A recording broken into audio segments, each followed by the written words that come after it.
Sometimes we get the response that an organization doesn't feel like they need to complete annual business continuity plan testing or disaster recovery testing because they're in the cloud and they are relying upon the services that AWS provides, and therefore there's really no need to perform testing. A client told me recently that their business continuity strategy was to wait for AWS to come back up if the region that they were in went down.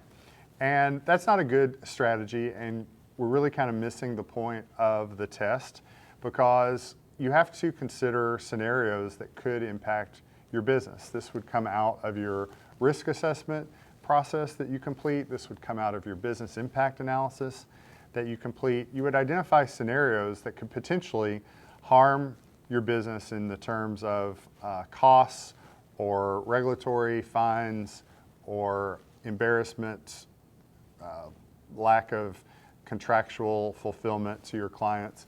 And so with those scenarios, you should plan a test in order to see how you would do in that situation. What if a region went down and you waited for AWS to come back up and your data was lost because you had not taken the responsibility of backing up that data? Or you thought you were backing up that data and it turns out you did not have that data backed up. These are all things that would be good scenarios to test on. So let's talk about a couple of types of tests. You could conduct a business continuity plan test. If you have a plan to continue operations due to a critical member of your team not being available, or a critical process or a critical location not being available, or you plan on continuing operations when the AWS region is down or experiencing outages. What is your plan to continue operations? Does there need to be communication with your employees, communication with your customers?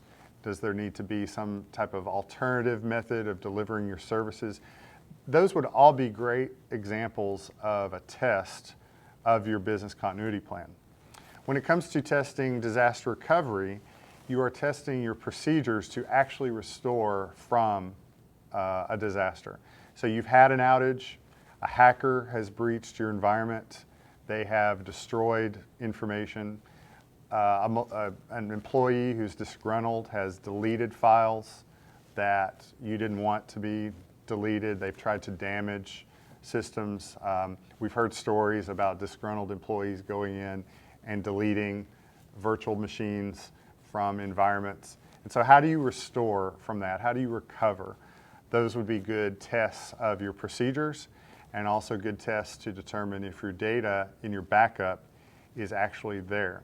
A lot of times when people go to perform these tests, they discover that what they thought they were backing up was not actually there.